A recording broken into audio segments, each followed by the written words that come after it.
Diz assim a santa palavra do Deus Altíssimo. Paulo, prisioneiro de Cristo Jesus, e o irmão Timóteo, ao amado Filemon, nosso companheiro de trabalho, a nossa irmã Áfia e a Arquipo, nosso companheiro de lutas, e à igreja que está em sua casa.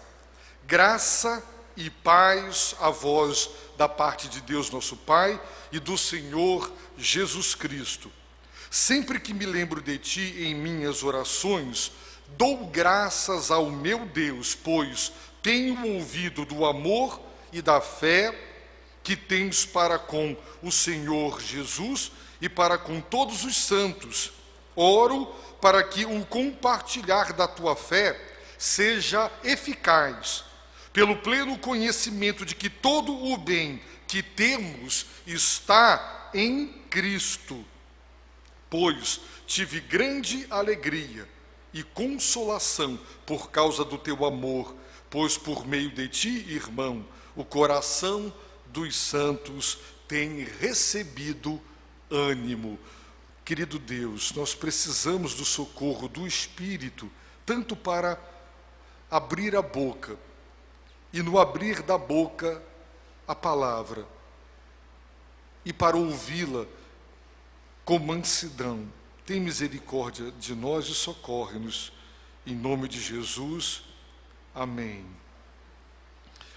Meus irmãos, a carta de Paulo a Filemon é uma preciosidade. Lendo os seus tratados teológicos, Romanos, Efésios, Gálatas, nós teríamos a impressão de Paulo como um grande acadêmico, um pensador, um intelectual, um erudito, um homem também extremamente piedoso, de oração, devoção, um verdadeiro missionário, um pastor de almas.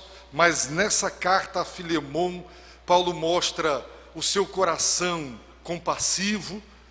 Ele mostra, meus irmãos, como ele era uma pessoa amável. Ele mostra toda a sua diplomacia, e ele nos dá lições preciosas sobre liderança, sobre relacionamento, como abordar as pessoas, como pedir as coisas às pessoas, como usar do seu prestígio, da sua autoridade, sem ser ditador, sem querer impor a força, ou sem querer manipular os seus liderados, o respeito dessa autoridade espiritual que era Paulo para com aqueles que eram seus líderes e colaboradores. É uma carta supimpa, os irmãos terão nela um verdadeiro manual de liderança.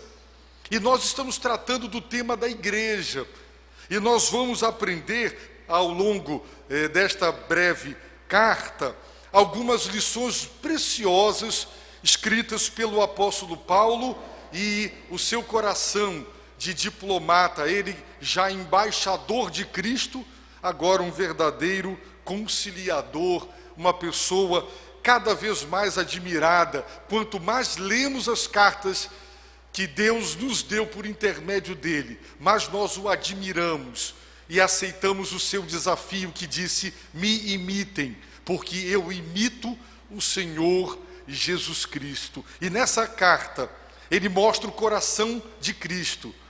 O coração que batia no seu peito também era o coração do Senhor. Ora, Paulo escreveu uma carta para Filemon. E o tema básico e central, que não será visto agora, é o fato de que ele provavelmente era um homem de posses, era um homem influente. Por isso, tinha uma casa ampla, com uma sala ampla, onde a igreja de Colossos poderia se reunir em sua casa.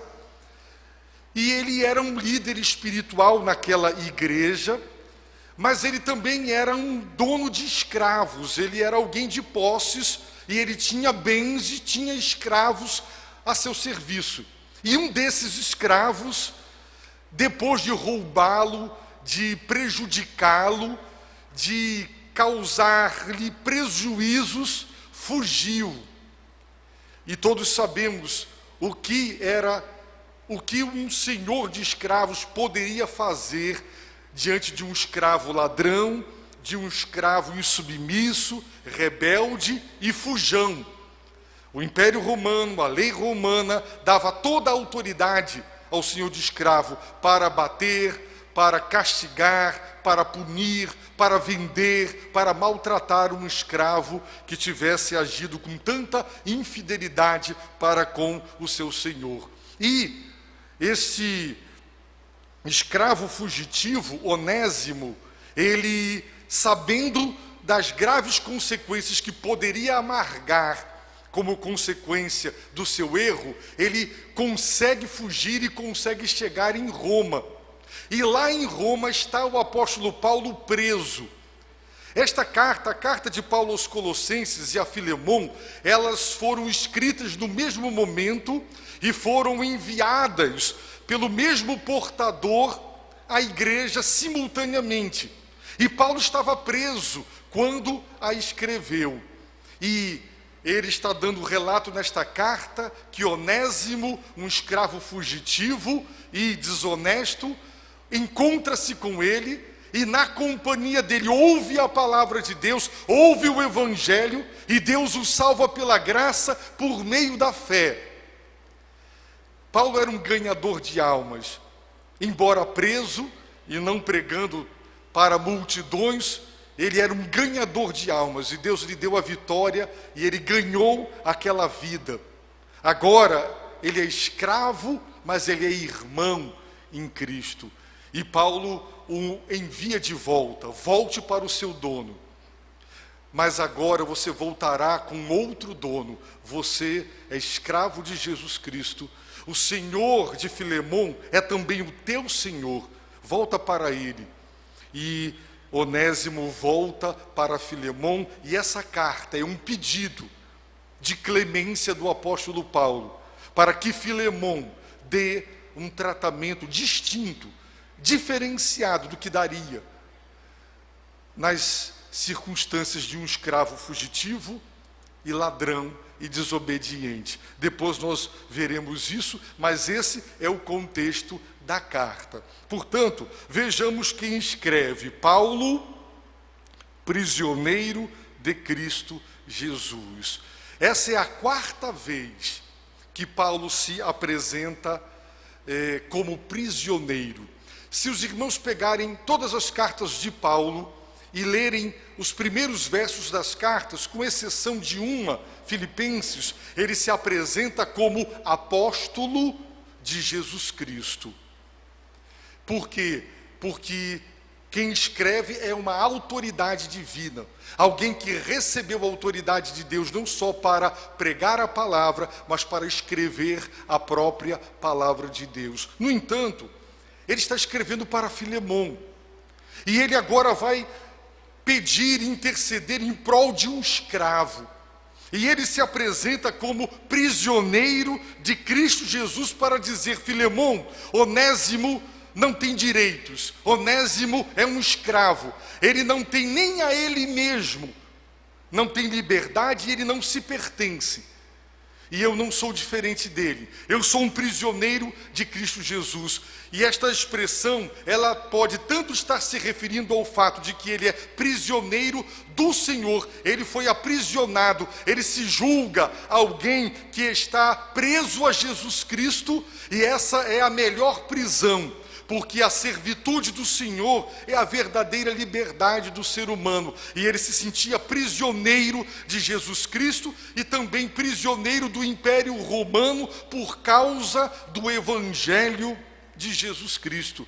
Então ele está dizendo: Filemon, quem escreve é alguém também que não tem liberdade, os meus direitos estão sendo superados, esquecidos, eu também estou aqui numa condição de preso, de escravo de Jesus Cristo e prisioneiro de Jesus Cristo. E o irmão Timóteo, agora, para quem ele escreve? Para o amado Filemon. Filemon é considerado por Paulo como um irmão amado, e ele afirma: nosso companheiro de trabalho. Esta expressão em outras versões, é cooperador. Paulo, meus irmãos, teve muitos cooperadores, companheiros de trabalho. Filemon, provavelmente em Éfeso, trabalhou com Paulo. Se os irmãos abrirem Atos capítulo 19, versículo de número 10, os irmãos aprenderão a seguinte verdade sobre a evangelização da Ásia Menor. A última frase do versículo 9, instruindo-os diariamente na escola de Tirano. Paulo está em Éfeso e todos os dias na escola de Tirano, Paulo está diariamente instruindo. E essa instrução diária nessa escola, na cidade de Éfeso, aconteceu durante 2 anos. De maneira que todos os que habitavam na Ásia Menor, atual Turquia, tanto judeus como gregos, ouviram a palavra do Senhor. Ora, Paulo, se os irmãos lerem a sua carta à igreja dos Colossenses, ele não conhecia pessoalmente nem a cidade, nem os colossenses, porque não foi Paulo o evangelista que ganhou aquelas almas para Cristo e que fundou e organizou aquela igreja. Mas de Éfeso, missionários partiram para várias cidades e levaram o evangelho. E é muito provável que Filemon tenha escutado o evangelho dos lábios de Paulo na cidade de Éfeso e tenha voltado com Epáfras, outro líder, provavelmente o pastor da igreja de Colossos, o líder espiritual da igreja. Eles estiveram em Éfeso, ouviram o evangelho e voltaram para a sua cidade, salvos pela graça por intermédio da fé, e lá evangelizaram os seus conterrâneos, pregaram o evangelho, vidas foram salvas e uma igreja foi organizada. Mas Paulo não conhecia pessoalmente a igreja dos Colossenses, nem eles o conheciam, e ele também não conhecia a cidade. Se os irmãos lerem a carta de Paulo para a igreja que se reunia na casa de Filemon, a igreja de Colossos, os irmãos observarão no capítulo 2, ele deixando claro desconhecê-los, como também a igreja de Laodiceia, uma outra cidade próxima da Ásia Menor, perto da cidade de Colossos e da cidade de Éfeso. Portanto, Paulo está escrevendo para um homem que Deus salvou e que o ajudou na obra missionária, na obra de Deus. E Paulo o considera companheiro de trabalho. Na versão revisada e corrigida, fiel, diz camarada. Os comunistas gostariam dessa tradução, camarada, cooperador ou, diz o texto, companheiro de trabalho. Esse é o perfil de Filemon. Ele escreve também a nossa irmã Áfia, a Arquipo. É uma unanimidade entre os comentaristas, embora Paulo não diga exatamente quem são, Áfia e Arquipo, que Áfia era a esposa de Filemon e Arquipo é o filho desse casal. Se os irmãos lerem depois com calma a carta de Paulo aos Colossenses, encontrarão uma menção de Paulo para Arquipo. Paulo diz na carta aos Colossenses, no capítulo 4, e dizei a Arquipo, cuida do ministério que recebestes no Senhor, para que o cumprais. Paulo fala com Arquipo dessa maneira. Irmãos, por que mencionar a esposa e o filho? Porque, observem bem, era uma questão muito importante. Quem cuidava dos negócios da casa era a esposa. Paulo vai se dirigir ao líder do lar, Filemon, pedindo em favor de um escravo fugitivo. Mas se a esposa e o filho não estivessem dispostos a aceitar com boa vontade o retorno de Onésimo, Filemon encontraria, com certeza, problemas em aceitar o pedido compassivo de Paulo. E Paulo, portanto, já os menciona, demonstrando a consideração, porque se tratava de uma questão familiar. E Paulo menciona os seus nomes. Ele chama Arquipo de nosso companheiro de lutas. Em outra versão, nosso companheiro de armas. Era uma expressão técnica militar para descrever aqueles que juntos com armas lutavam contra os mesmos inimigos, aqueles que tinham inimigos em comum e juntos somavam forças para derrotar e destruir os inimigos comuns. E Paulo considera Arquipo, a quem ele diz por intermédio da sua carta à igreja dos Colossenses, que ele cumpra o ministério que ele recebeu do Senhor. Então nós temos em Filemon um companheiro de trabalho de Paulo, e nós temos em Arquipo um companheiro de lutas. E ele também escreve à igreja que está em tua casa. Queridos irmãos, antes do 3º século da era cristã, os cristãos não tinham permissão para ter propriedades, muito menos para construir qualquer auditório, qualquer lugar onde a igreja pudesse se reunir. Se os irmãos estudarem um pouco da história dos 5 primeiros séculos da era cristã, os irmãos perceberão que somente quando o imperador supostamente se converte ao cristianismo, é que ele vai desapropriar os templos que eram dedicados aos ídolos, e agora eles se tornarão templos onde a igreja se reunirá. Começa a tragédia do cristianismo exatamente aí, porque todo mundo se torna cristão, não por conversão e novo nascimento, mas por ser agora a religião oficial do Estado ou do Império Romano. Então os templos foram confiscados, as imagens foram destruídas, e aqueles templos onde outrora os ídolos eram adorados se tornaram em templos cristãos. Por isso, até muito depois do 3º século, não há nenhuma menção de que os cristãos podiam se reunir em auditórios que eram propriedades, eles se reuniam nas casas. Por isso, Filemon provavelmente era um homem de posses, em virtude do fato de ter escravos e de ter uma casa com um salão onde uma igreja poderia se reunir. E os irmãos podem perceber que Paulo está fazendo um pedido a Filemon, mas ele está escrevendo para sua esposa e filho, mas é uma carta endereçada à igreja. Era para ser lida quando a igreja se reunisse para adorar. Portanto, Paulo tenta evitar aí um problema familiar e um problema da igreja, porque a igreja e a casa e a igreja e a família e a casa andavam de mãos dadas. E sendo uma casa sede da igreja, era muito importante o testemunho, a paz interna na vida de Filemon, de sua esposa e de seu filho. Meus irmãos, lendo as prescrições bíblicas para ser presbítero, porque as igrejas do Novo Testamento, elas nunca foram lideradas por um pastor isolado, que era o líder maior, mas sempre por um grupo de colegiado de presbíteros, que tinha o presbítero responsável pela pregação, o pastor.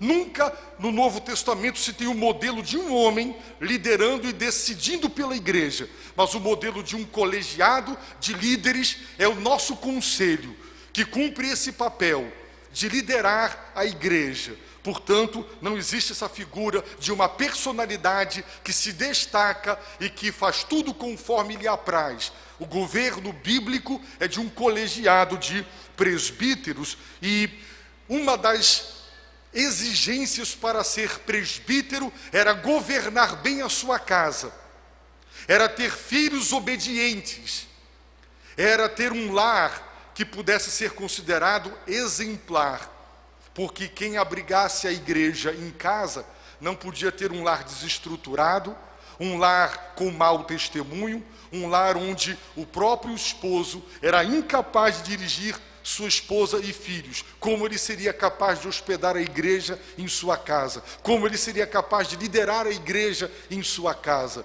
Ele não seria capaz. Nos 4 primeiros séculos da era cristã, a família e a igreja andaram de mãos dadas. Isso era, meus irmãos, da máxima importância àquela altura. Bem, uma vez que Paulo se identifica como o prisioneiro do Senhor, uma vez que ele identifica seus destinatários, o amado Filemão, que é companheiro de trabalho, a sua esposa Áfia, que ele chama de irmã em Cristo, e seu filho Arquipo, que ele considera companheiro de armas, companheiro de lutas, e a própria igreja de Colossos, para quem ele escreveu, então ele faz a saudação. Eu chamo a atenção dos irmãos, mais uma vez, para a carta de Paulo aos Colossenses, quando Paulo diz: Tíquico, irmão amado, fiel ministro e conservo no Senhor, vos informará sobre a minha situação. Eu o estou enviando para isso mesmo, para que saibais como estamos e para que ele conforte o vosso coração. Onésimo, o escravo fugitivo, que é um de vós, e agora Paulo o chama de irmão fiel e amado, irá também, mas irá com uma carta na mão para o seu dono Filemão, a quem Paulo espera que atenda o seu pedido. Eles vos informarão de tudo o que acontece aqui. Cumprimentam-vos Aristarco, meu companheiro de prisão, e Marcos, primo de Barnabé, a respeito de quem recebestes instruções, se ele for até vós, recebei-o, e Jesus, chamado justo, dentre a circuncisão, são só esses os meus cooperadores no reino, a mesma palavra lá, traduzida como companheiro de trabalho, aqui como cooperador, os quais me têm sido consolo. Cumprimenta-vos Epáfras, que é um de vós, servo de Jesus Cristo, e que sempre luta por vós em suas orações, para que permaneçais amadurecidos e plenamente seguros em toda a vontade de Deus. Sou testemunha de que ele tem grande cuidado por vós, como também pelos de Laodiceia e de Hierápolis. Portanto, Epáfras, meus irmãos, era pastor e líder, não só de Colossos. Os irmãos podem observar também o nome de Epáfras no capítulo 1, verso 7, da carta de Paulo aos Colossenses, que ele diz sobre o Evangelho: como aprendestes com Epáfras, nosso amado conservo e fiel ministro de Cristo em nosso favor. Portanto, Epáfras também foi para Roma encontrar-se com Paulo. E agora volta Tíquico, Epáfras e Onésimo, tendo em mãos a carta aos Colossenses. A igreja de Colossos estava enfrentando uma grave e perigosa heresia. Todos os comentaristas são unânimes em dizer que provavelmente Epáfras não deu conta de refutar aquela grave heresia. E ele vai a Roma e apresenta a Paulo tudo o que está acontecendo, e ele traz nas mãos essa preciosa e teológica carta que refuta todas as heresias que aquela igreja estava enfrentando. E ele volta agora com Tíquico, que vai apresentar o relato das condições de Paulo, e juntamente com Onésimo. Por isso, Paulo, que não conhecia a igreja dos Colossenses e não havia convivido com Filemão no seio daquela igreja, ele sabe exatamente como Filemão se comportava como líder no seio da igreja. Por quê? Porque ele ouviu de Epáfras e o seu próprio escravo Onésimo, agora um servo de Deus, pôde dizer: é verdade, Paulo, Filemão é um homem de Deus. E ele então, meus irmãos, começa agradecendo. Vejamos no versos 3 a sua saudação: graça e paz. Isso aqui é da máxima importância, sabe por quê? Porque a palavra graça, charis, ela era especial para os gregos. No entanto, a palavra paz, shalom, também era muito importante para os judeus. Mas nunca poderá haver paz com Deus, shalom, se não for a graça. Portanto, é pela graça que nós temos paz com Deus. Justificados pela graça por meio da fé, temos paz com Deus. não há mais inimizade entre nós e Deus. Deus deixou de ser nosso inimigo, não nos condenará mais, porque Ele já nos absolveu em Cristo. Portanto, essa saudação é teológica, ela quer dizer, é a graça de Deus, é esse favor imerecido desse Deus extraordinário que promove a paz com Deus. Não é só a paz interior, que muita gente gosta de destacar, é a paz num relacionamento com Deus. E ele diz, graça e paz a vós, da parte de Deus nosso Pai e do Senhor Jesus Cristo. Agora, meus irmãos, Paulo vai orar. Paulo é um homem de oração. E nessa oração, nós temos ações de graças e temos petição. Vamos ver o que Paulo agradece e vamos ver o que Paulo pede. E se nós orarmos como Paulo orava, agradeceremos pelos mesmos motivos que ele agradeceu e aprenderemos a pedir o que ele pediu. Isso é muito importante para as irmãs no Ministério Desperta Débora, para os irmãos homens no Ministério de Oração, para o culto de quarta-feira, culto de oração pela família. Ele diz, sempre que me lembro de ti, em minhas orações, dou graças ao meu Deus. Paulo está preso, um homem dinâmico, um ganhador de almas, um embaixador, um desbravador, agora preso. Mas ele se dedica a escrever e a orar. E em suas orações, constantes e contínuas, se os irmãos lerem todas as cartas de Paulo, em suas aberturas e no conteúdo das mesmas, os irmãos observarão o fato de que ele está dizendo que não deixava de orar por todas as igrejas e por pessoas individualmente. E orar, meus irmãos, leva tempo. Lutero, muitas vezes, após horas de intercessão, ele dá testemunho de que, suado e esgotado, ele se levantava dos seus joelhos, porque quando intercedia, ele não fazia com olhos secos, mas chorando na presença de Deus. Irmãos, nós precisamos aprender que Deus opera por intermédio da oração. O irmão Geber falou nesta manhã sobre a questão da soberania. Deus é soberano. E Deus decide o que Ele quer, e Ele faz conforme Ele quer. E as pessoas dizem, então para que orar? Porque Deus nos deu o privilégio de usufruirmos o privilégio de sermos seus cooperadores, porque Ele decidiu operar por intermédio da oração. Por isso, quando nós oramos, nós estamos sendo os parceiros de Deus, os colaboradores de Deus, os cooperadores de Deus. É Deus quem nos chama para orar, é Ele quem põe no nosso coração vontade, desejo e determinação de orar por determinados assuntos que Ele já revelou ao nosso coração ser o seu querer. E então a impressão é de que nós estamos pedindo para que Deus faça algo que Ele não tensionava fazer, mas que a partir do nosso clamor, Ele então resolveu fazer. Mas na verdade, Deus já havia decidido fazer, Ele semeou esta vontade, esse desejo em nós e nos chama para clamar. E quando nós clamamos, Ele opera em resposta à oração. Paulo sabia do poder da intercessão, por isso Paulo orava. E quando orava, ele não se esquecia de Filemon. E por que ele dava graças? Verso 5, pois tenho ouvido do amor e da fé que tens para com o Senhor Jesus e para com todos os santos. Filemon é considerado amado. E Paulo agradece a Deus por sua vida preciosa, porque ele ouviu de Epáfras, o pastor da igreja que foi a Roma. E deve também ter ouvido da boca do escravo de Filemon, Onésimo, que de fato Filemon era um homem que tinha fé no Senhor e tinha amor aos irmãos, que são chamados neste texto de santos. Quem é a igreja, meus irmãos?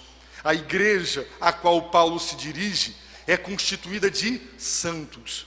Santo, na concepção católica, é alguém que operou milagres, alguém especialíssimo, a exceção à regra, e alguém a quem se possa comprovar o fato de que milagres aconteceram. Então ele vai passar por um processo até que ele é canonizado e é considerado santo. No Novo Testamento, a igreja é constituída de santos, porque Deus nos santificou em Cristo. E quando Paulo e o autor da carta aos Hebreus usa o verbo santificar nesse sentido, ele está se referindo não ao processo de crescimento moral e de transformação moral à imagem e semelhança do Senhor, mas ele está se referindo àquele momento da nossa conversão, quando Deus definitivamente nos separa do mundo das trevas, do poder do mal, e nos consagra a Ele. Deus nos chamou para sermos santos. Essa é a nossa vocação, porque em Cristo Ele nos santificou, nós somos dele, e essa é a nossa vocação. Portanto, nós não procuramos viver em santidade para sermos santos, mas porque somos santos, vivemos em santidade. E Paulo está dizendo: Filemon, eu agradeço a Deus porque ouvi falar que você tem amor e você tem fé. Amor ao Senhor, fé no Senhor. Você também tem amor e fé a todos os santos. Você ama a Deus, você ama os irmãos. Queridos, esse é o padrão bíblico no Novo Testamento do crente fiel. Um cooperador. Não é alguém de braços cruzados. Não é alguém sem ministério na igreja. O padrão bíblico de um cristão consagrado é alguém que é companheiro de lutas, é alguém que é companheiro de trabalho, é alguém que é instrumento de Deus, é alguém que ama a Deus e ama os irmãos, é alguém que crê no Senhor e confia nos irmãos. Podemos dizer, cada um de nós aqui, que nós somos pessoas que amam a Deus e aos irmãos. Irmãos, é triste saber que em virtude dos nossos pecados existem aborrecimentos, desentendimentos e amarguras entre nós, o que faz com que os relacionamentos se tornem frios e às vezes cria-se um mal-estar, e você vê alguém que você gostaria de abraçar e ter uma comunhão maior, mas você se sente inibido, sem graça, porque o clima está pesado. Mas o padrão bíblico de cristão consagrado é alguém que ama a Deus e crê em Deus, mas alguém também que ama os irmãos e confia nos irmãos. Agora vem a oração de petição. E Paulo ora dizendo: eu oro para que o compartilhar da tua fé seja eficaz. Irmãos, a palavra compartilhar, em outras traduções comunhão, em outras traduções a comunicação, é a palavra koinonia. Koinonia é ter em comum, é ter as coisas em comum.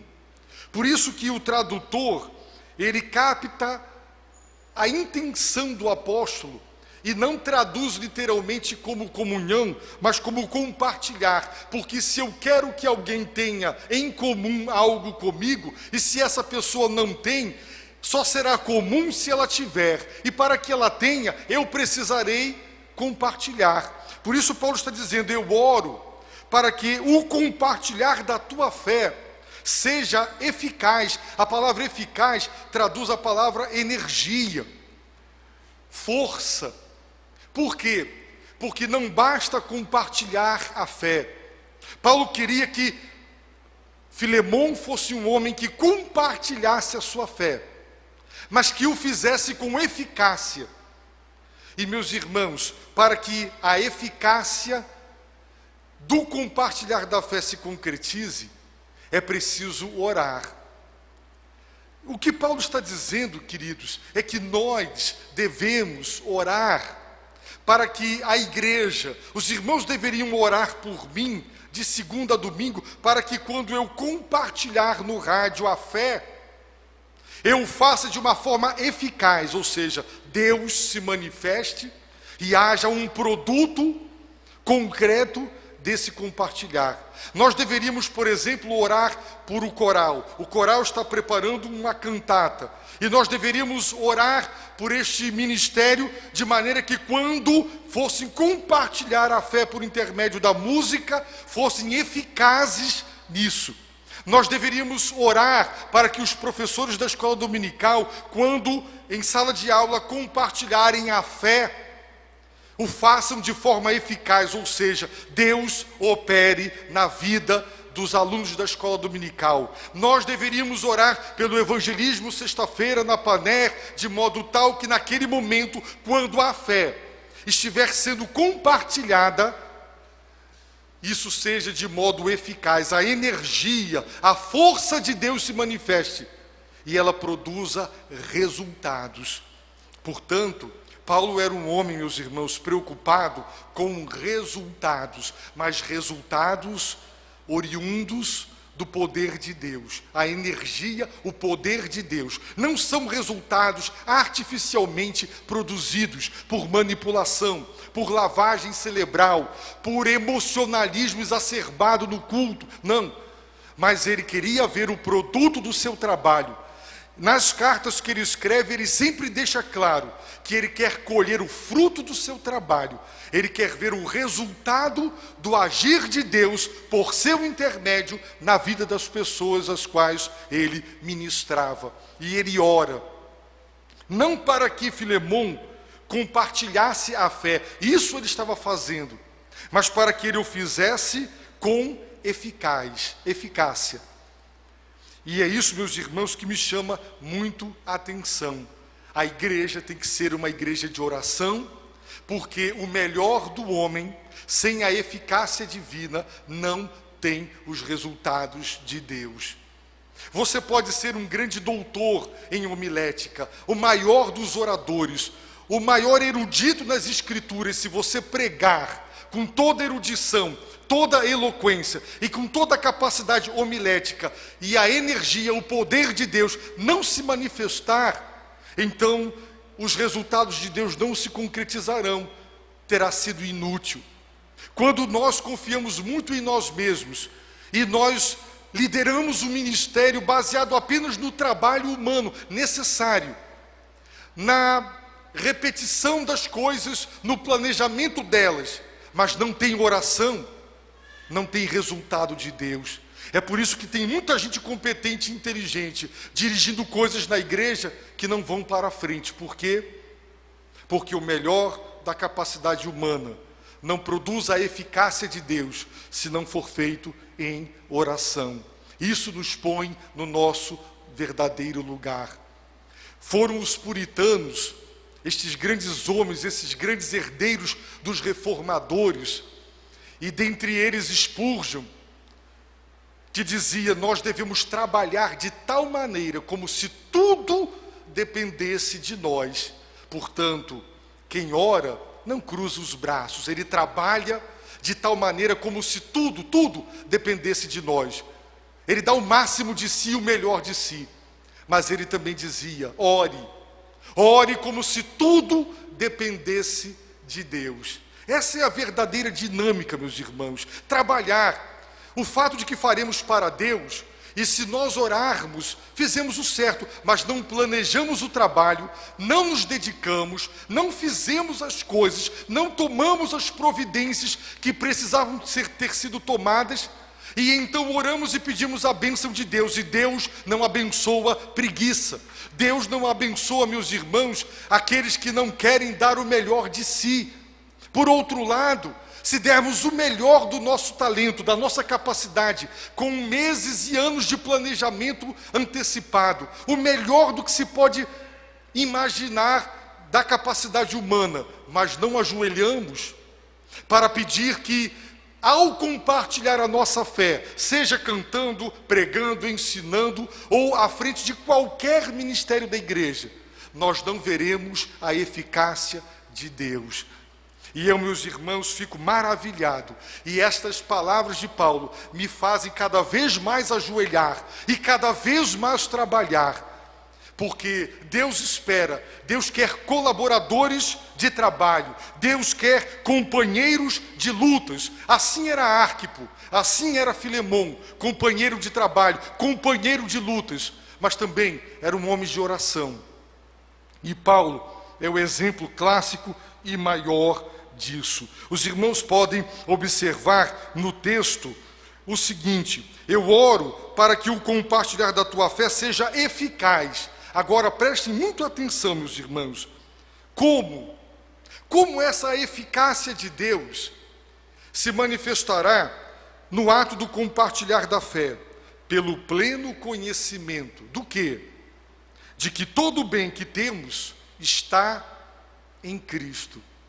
Em outras traduções, por Cristo, em uma outra tradução, para Cristo. A preposição, no grego, dá margem às 3 traduções.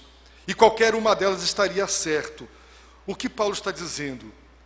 Filemão, compartilha a fé. Comunica a fé.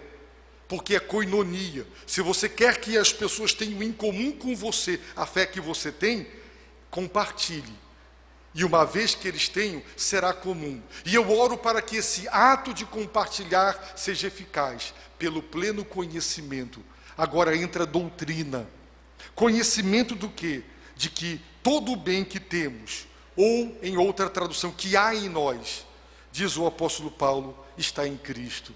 Ele está dizendo, o melhor, tudo que de bom, todo o bem, todo, que há em nós porque Deus nos deu, disse o apóstolo, está em Cristo.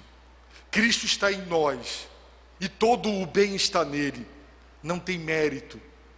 Todo o bem procede dele. Se a tradução for por Cristo, dá a ideia de que vem de Deus pela mediação de Cristo.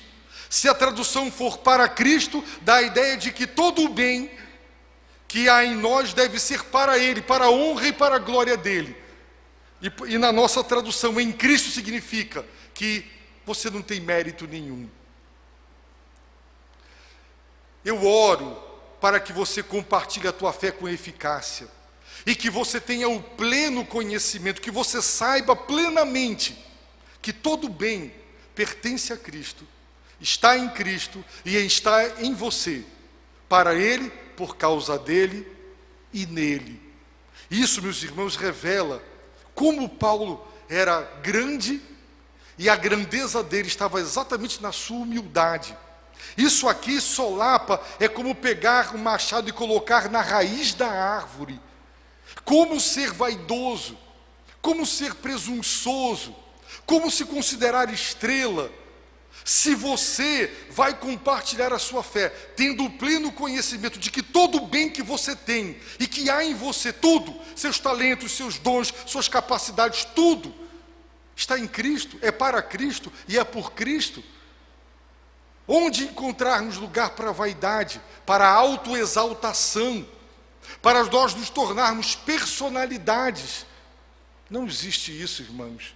Por isso o apóstolo pede, não só para que ele faça o que deve fazer, mas faça com eficácia, e faça do modo certo, sem vaidade, dando toda a honra, toda a glória a Deus, porque reconhece que todo o bem é dele, está em Cristo, e como ele está em nós, também está em nós, por causa do nosso vínculo com Jesus Cristo. Ele termina a sua saudação dizendo, tive grande alegria e consolação por causa do teu amor. Ele está preso, está sofrendo. Irmãos, líderes precisam alegrar-se e consolar-se. Quando se lidera, com certeza se aborrece, se entristece. É impossível liderar sem encontrar ingratidão, críticas e coisas, muitas coisas. Quem lê o livro de Números, por exemplo, vai encontrar Moisés sofrendo tanto nas mãos daquele povo que Deus tirou do Egito para levá-lo para a Terra Santa. Os líderes também precisam, meus irmãos, de grande alegria e consolo. E isso vem por causa do teu amor. Filemon amava o apóstolo Paulo. E por causa desse amor dedicado àquele líder, Paulo experimentava grande alegria e consolação. Porque lendo suas cartas para a igreja de Corinto, como ele era criticado, como ele foi traído, como ele foi incompreendido. Meus irmãos, nenhum líder tem unanimidade, nenhum líder agrada a todos. Líder maduro sabe que ele não conta com 100%. Irmãos, se as coisas derem certo, isso gera ciúmes, se derem errado, gera críticas. Se você decide para o lado de cá, então isso desagrada. Se decide para o lado de lá, também desagrada. Não é fácil estar à frente de uma igreja, de um ministério, seja ele qualquer. Mas existem irmãos como Filemon no seio da igreja, que são amados. Ele diz assim: ao amado Filemon, companheiro de trabalho, um homem que amava a Deus e amava os irmãos, um homem que compartilhava a sua fé com eficácia, e Paulo orava para que isso continuasse para a glória de Deus. Um homem, diz Paulo, que lhe causava grande alegria e consolação.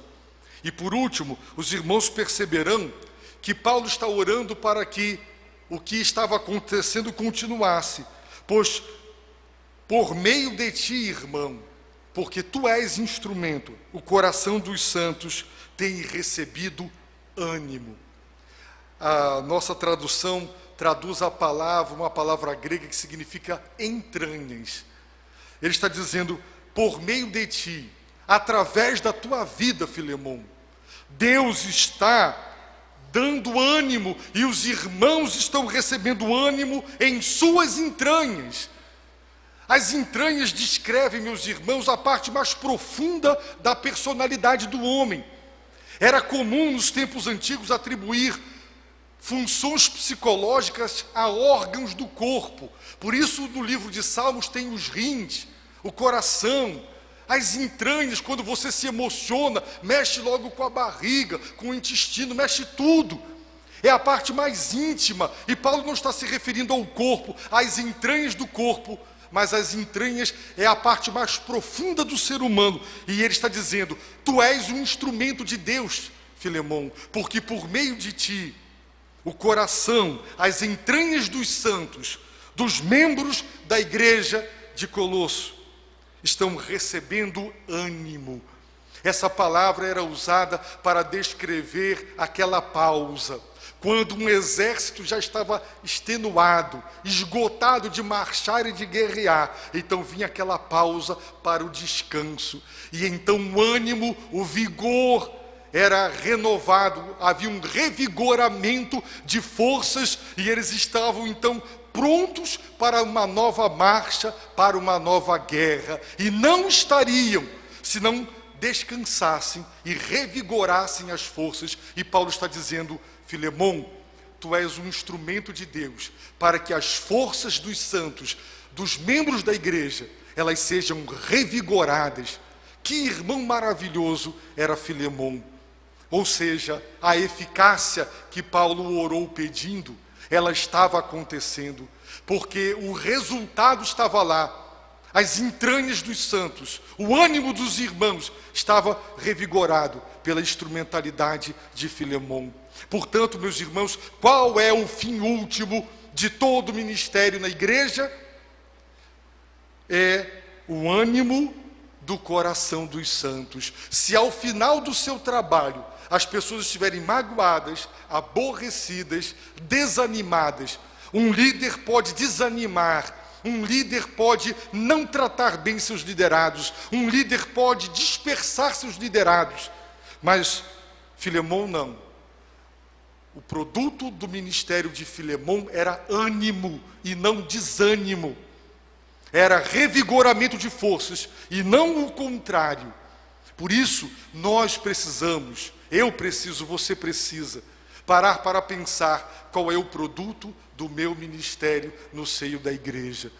O produto desse ministério é ânimo para o coração dos irmãos, então o alvo de Deus foi alcançado.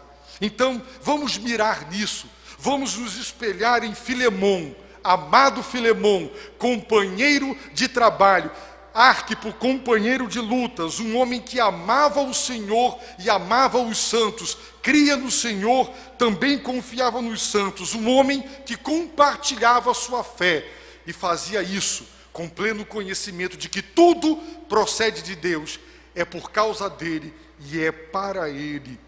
Por isso Paulo diz: tive grande alegria e consolação por causa do teu amor.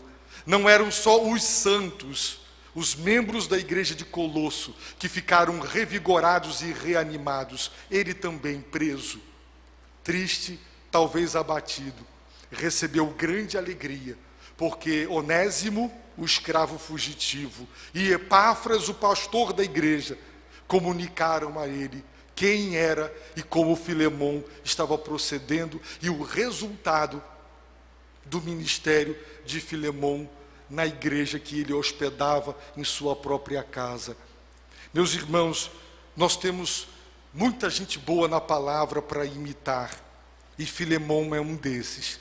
Nós vamos prosseguir estudando esta carta, e os irmãos depois perceberão o propósito principal dela. Essa é apenas a abertura que Paulo, é o preâmbulo de Paulo para entrar no pedido. Ele está dizendo: Onésimo é teu escravo, ele te lesou, ele te roubou, ele te traiu, ele te prejudicou e fugiu.